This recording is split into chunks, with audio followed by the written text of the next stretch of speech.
What's going on? So I got a match today, and don't remember exactly, but I remember it was this week in school. So it was about a week ago, 5 days. But anyways, I remember that there was some hacks. Um one of us played really well, but the hacks kind of ruined it for them. But I'll show you what I mean. So it's versus Dentry Coast, which is a pretty good guy. He's now top 10 in the ladder, or was last time I checked. He U-turns immediately with his Liepard. I believe I'm going to U-turn because that's normally what I do. Yep, I go for the U-turn versus his Zatu, which is now in here, and I'm going to go into my Liepard as I normally do. And he has the lefties, so I'm going to be able to knock off anything. And I'm going to be able to knock off his Berg, get a critical hit, and knock off the leftovers, which sucks, I guess. Now I'm going to be able to U-turn out and go into my Uxie more than likely. No, I go into Girder here, and it gets up his rocks. I don't know what I was planning to do here. He goes into Grand Bull, which is a pretty standard common play. And I'm going to go for the Drain Punch, get like a little bit of damage off as he is the Rocky Helmet now. I'm going to switch out to Uxie and probably just straight U-turn or Psychic. He has his Grand Bull in here, and that play rough did a pretty good amount of damage. I go for the Psychic just in case he wanted to stay in, I guess, and do whatever. And I'm going to be able to U-turn out here. I see that I'm faster than him. I could go into Rotom Fan here as I do. And he's going to be able to Calm Mind, actually. And let's see what I do. Oh, yeah, and I started playing well at this point in the match. I Volt Switch out and just go into my Liepard. It was a pretty risky switch, I think, but it pulled off in the end because, as you can see, he went for the Psyshock.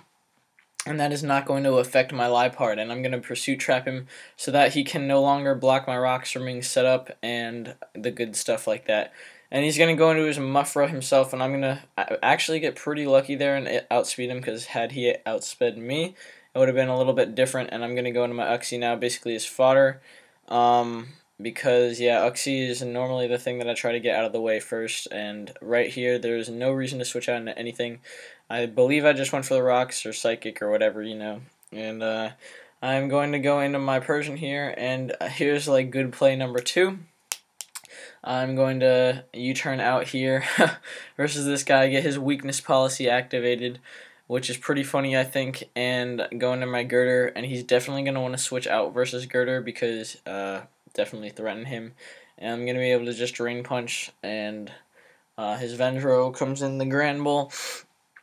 I'm gonna eat the Drain Punch. I'm getting pretty much like a little bit from the Rocky Helmet, but it's not that big of a deal. But with the Rocks and Rocky Helmet, he's gonna go for the Play Rough, and that's the crit that mattered. I will put a calc down in the description based off the Uxie damage to tell you if that mattered. I don't actually know if that crit mattered, but I would have been able to Pain Split, Volt Switch, Pain Split, Will-O-Wisp, Air Slash, all the good stuff that I can do versus Grand Bull. So I definitely think it did matter. I'm very slowly getting this Berg whittled down. He goes to the Iron Head, which does do quite a lot. I make a double switch here in the Liepard. I really want the Rocky Helmet off of the Grand Bull, because once that's off the Grand Bull, I will be able to take it out much easier with Persian and Kangaskhan, because it will have no item. And I actually typed in the chat Liepard for helmet and stuff like that. And he is going to bring in this guy. I'm going to U-turn out, and I think I go into my Kangaskhan here. And I pull what I think is a pretty nice double switch on this turn. I knew he wouldn't want to stay in to take the fake out combination, whatever. And I double switch into my Liepard, which was an extremely, extremely risky play. But it paid off in the end. I decided to play balls to the wall after my Rotom got critted. I kind of had to if I wanted to win, because this Vendro really messes up a lot of my team. But now that the Rocky Helmet's gone, it's not half as much as a threat. I'm able to go into my K. I realized that he was probably going to switch into Steelix, so I just double-edged to get more damage than Fake Out off. And now I'm going to be able to take him out with EQ. He knows that, so he's going to switch into his Grand Bull. And as you see by this damage after the -1, I'm still able to more than likely 2-hit KO him. And I am able to 2-hit KO him with Earthquake, and that's awesome for me because I can still switch back in, and I have my 3 main offensive Pokemon left on the team. I don't know why he pulls this double switch. I guess just to see if I had Sucker Punch, which I do. I'm going to Earthquake as just really letting my Kangaskhan die at this point. I didn't need him too much, and I'd rather have Girder and Persian left. And I bring my Girder in, and he makes a pretty, I guess, standard fodder off here on his Berg. Actually, that was a pretty good play, as you'll see. Didn't think too much about that one. He goes into his Flora. I have to Mach Punch because I don't want to lose Persian, and I'm going to die. So I go for the Mach Punch to get the damage off, and with that Cradilly sitting there, it's not looking like I'm going to be able to do much. I just go for the Double Edge in case he wanted to switch, get more damage off, and whatever. So I definitely played on my A game, A+ game, towards after I got critted with my Rotom, but unfortunately it ended up with my Persian versus this Cradilly, so he definitely had the advantage, and he was easily able to win. Once he starts attacking me, you will see that he just is able to 2-hit KO with me.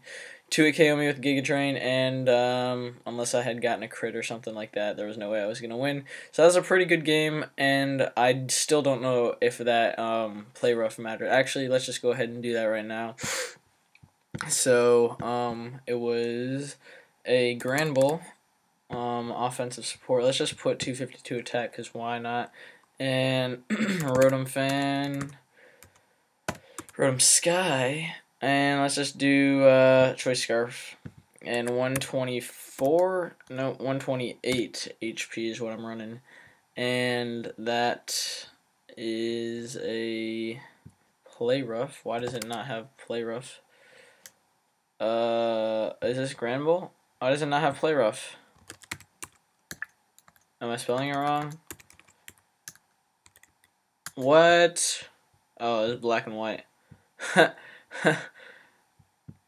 Granbull. No, is it still black and white? Why? X and Y. X and Y.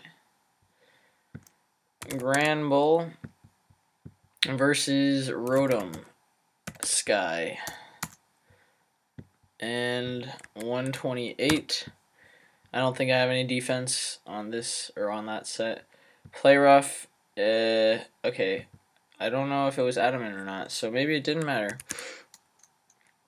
So unless he was adamant 252, then it did matter. But I don't think he was adamant 252 because let's see.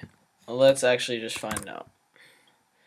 Uxie, and I'm running, I don't know what I'm running on Uxie. I'm running 64 speed, so whatever, 200. Let's just put 200.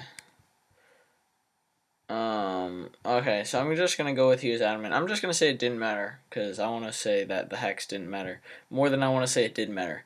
Either way, that was a pretty good game, and I hope you guys enjoyed this. I have one more of these pre-recorded battles to upload, so get ready. And yeah, I'll see you later.